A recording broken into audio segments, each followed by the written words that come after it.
Fala rapaziada, tamo junto para mais um vídeo e esse vídeo vai entrar naquelas categorias de off, né? A gente não vai falar propriamente do Palmeiras, mas esse canal ele nasceu se propondo a falar sobre outros times, sejam brasileiros, sejam clubes do exterior. E acho que esse momento é interessante da gente falar sobre o que vem acontecendo no Flamengo. Eu ainda acredito que o Flamengo seja o nosso grande rival aqui no Brasil. Tá passando por um momento negativo na temporada, mas vamos lembrar que em 2021 o Palmeiras também passou pelo mesmo problema, basicamente, perdeu o Mundial de maneira meio inesperada, né? Perdendo a semifinal, não conseguindo chegar para enfrentar o Europeu, perdeu a Supercopa, perdeu a Recopa, perdeu o Paulista e no final do ano se sagrou campeão da Libertadores, né? Então, esse início ruim não indica que o Flamengo está fora da parada. E, cara, eu gosto de falar de futebol. Palmeiras e Flamengo são os times do momento, é natural que a gente acabe falando mais desses times.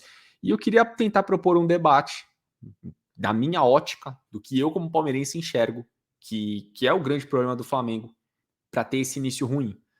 Porque tem muitos indicativos aí, né? Uns culpam o treinador, uns culpam jogadores, mas a parada começa quando o Flamengo demite o Dorival, após o Dorival ter conquistado os títulos que ele conquistou e vai atrás do Vitor Pereira. Não vou fazer juízo de valor, se está certo ou se está errado, isso é uma outra discussão, mas por que o Flamengo está jogando tão mal, sendo que tem praticamente os mesmos 11 jogadores que o Dorival tinha ao seu dispor, né? E aí também temos várias interpretações. Uns vão dizer que o Gerson não voltou bem e não está conseguindo substituir o João Gomes, outros vão dizer que a fase negativa do Arrascaeta é o que tem prejudicado a criação do time, outros vão dizer que o Gabigol já não é mais o mesmo, que o Felipe Luiz faz falta, que o Varela não é um bom jogador, enfim, tem uma série de interpretações, até o próprio goleiro Santos aí vem sendo muito questionado, mas eu acho que não se explica nenhum momento bom e nenhum momento ruim de qualquer time olhando para alguns fatores só para jogador ou só para treinador. Eu acho que o todo é o que te dá a margem, né? A gente vive um momento no futebol que é diferente de tudo, cara. Times com grandes craques, com grandes estrelas já não existem, e também ter grandes jogadores já não significa que você vai nadar de braçada, né? Eu considero o Flamengo o melhor elenco da América do Sul ainda, mas enquanto time não é melhor que, por exemplo, o Palmeiras. O Palmeiras tem um time mais sólido, o Palmeiras tem um time mais bem montado, mais estruturado e que sabe o que fazer com a bola, que é o que manda hoje no futebol, né? Pois bem, vamos lá. Vamos analisar o contexto do Dorival Júnior. Quando o Dorival chega ao Flamengo, ele pega um Flamengo em baixa pelo trabalho ruim do Paulo Souza e ele arruma o Flamengo de forma prática, né? Arrumou um losango ali no meio-campo. E eu acho que a grande sacada do Dorival foi associar bons jogadores, né? Existia o mito de que Pedro e Gabigol não poderiam jogar juntos, e a primeira coisa que ele fez foi quebrar esse mito, formando um losango no meio-campo e uma dupla de ataque. Dessa forma, o Flamengo passou a ter mais estrutura defensiva, ele melhorou a defesa do Flamengo, acho que foi um dos primeiros pontos sensíveis a perceber no trabalho do Dorival. O Flamengo passou a tomar menos gol, passou a deixar menos espaços, né? Porque era um time que deixava muitos espaços. E eu enxergava mais liberdade no time do Flamengo. Os jogadores podiam se movimentar mais, trocar de posição. O próprio Gabigol acho que cresceu demais com a chegada do Dorival, né? Ele começou a se tornar muito mais um criador de jogadas do que propriamente um atacante. O Pedro, ser o homem mais fixo de área, dava ao Gabigol mais movimentação e o Flamengo se tornava um time que jogava de forma mais solta, procurando mais.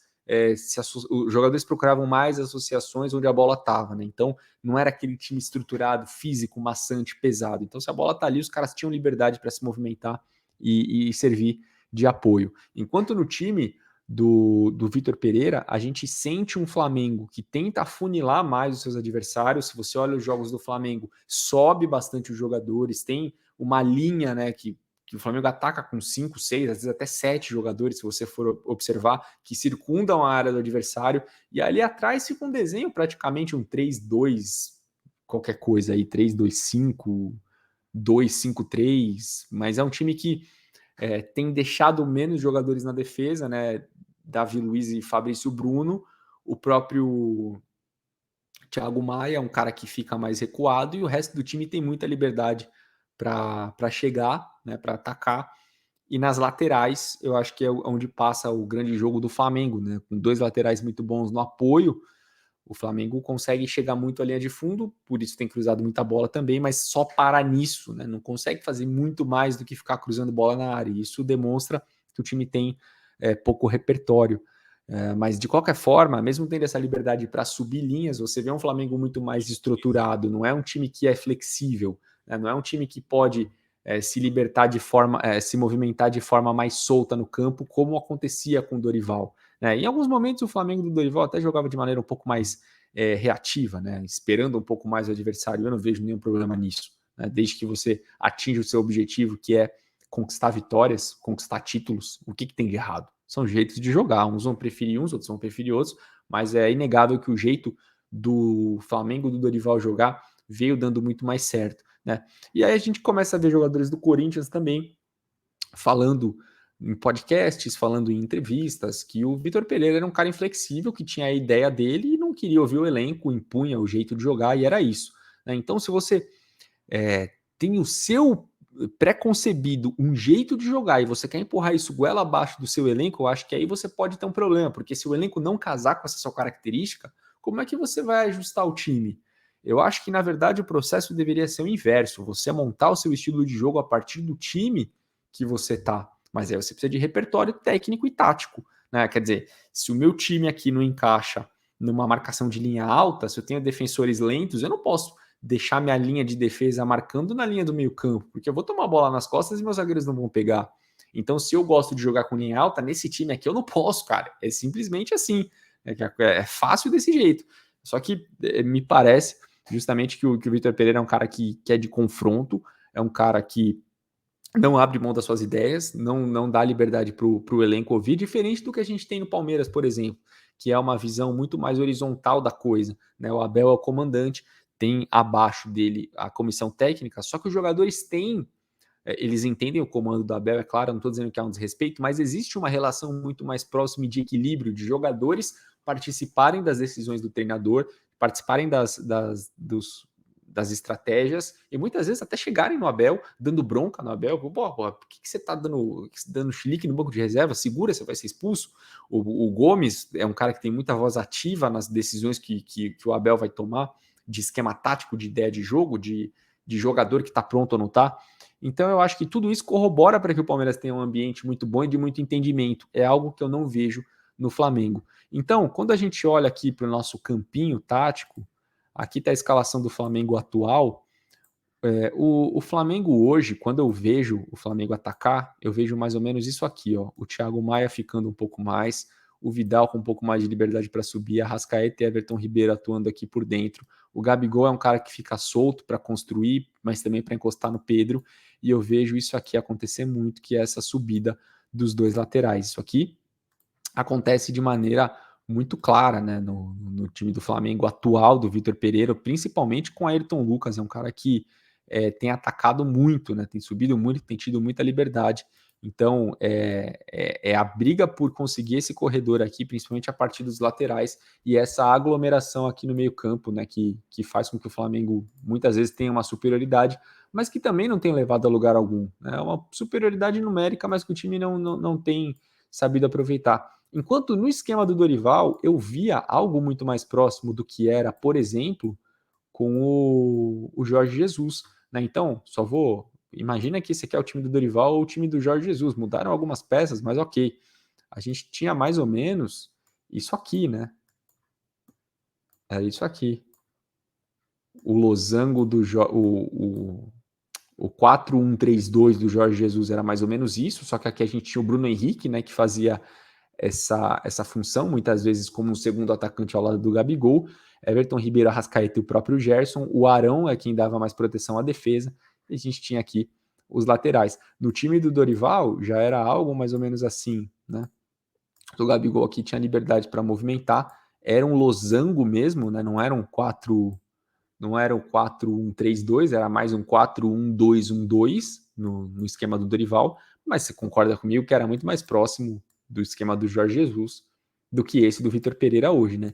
Então, acho que até por usar um esquema tático e uma liberdade na construção do jogo parecida com a do Jorge Jesus, por isso eu acho que o Dorival se deu bem. O Flamengo jogou bem em alguns momentos, em outros teve uma queda de rendimento, não deu espetáculo como dava com o Jorge Jesus, mas foi campeão. E com o Vitor Pereira me parece muito longe disso, porque, cara, se eu pudesse dar um palpite, eu acho que o elenco não curte muito ele. Eu acho que não é um treinador fácil de lidar, não me parece que os jogadores tenham comprado a ideia do cara, pela forma como o Flamengo atua dentro de campo. E claramente as ideias não estão funcionando para esse elenco. Eu acho que o Flamengo pode muito mais, porque tem um elenco muito bom e isso não pode ser contestado. Eu vejo muitas vezes a torcida falando, pô, mas o cara não sei o quê, mas o outro não sei o quê lá, precisa de reforço, não sei o quê.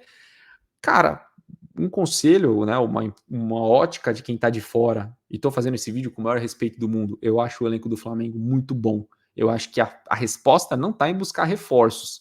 Eu acho que a resposta tá em fazer um trabalho tático melhor. Então, para mim, o grande erro da diretoria talvez não tenha sido nem tirar o Dorival, mas ter buscado um substituto estrangeiro simplesmente pelo fato de ter buscado um substituto estrangeiro. Justamente pela verdade que ficaram repetindo que o VP é muito bom, é muito bom, é muito bom, é muito bom, é muito bom, já fez coisas interessantes na carreira. Mas até o momento, aqui no Brasil, ele não mostrou nada. Então, quando você abre mão de um Dorival para trazer um Vitor Pereira, o negócio é pensar se você qualificou o seu trabalho técnico ou se você piorou. Eu acho que está claro para todo mundo que o Flamengo piorou. Como eu falei, não é o fim da linha. Tem muita coisa para acontecer na temporada. O Flamengo pode se ajustar com o Vitor Pereira, por que não? Desde que algum dos lados ceda. Acho que também trocar de treinador pode ser um movimento natural se os resultados não estiverem chegando. E aí talvez ajustar a rota, acertando no treinador, também pode resultar numa crescente do time. Mas eu acho que não passa muito por reforços, não. Essa é a minha opinião, essa é a minha ótica. Se você é flamenguista, eu gostaria muito do seu comentário aqui para entender o que você achou.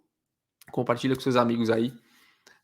Somos rivais, mas acho que a gente pode falar de futebol com respeito acima de tudo, né? Tamo junto, um abraço, valeu e fui.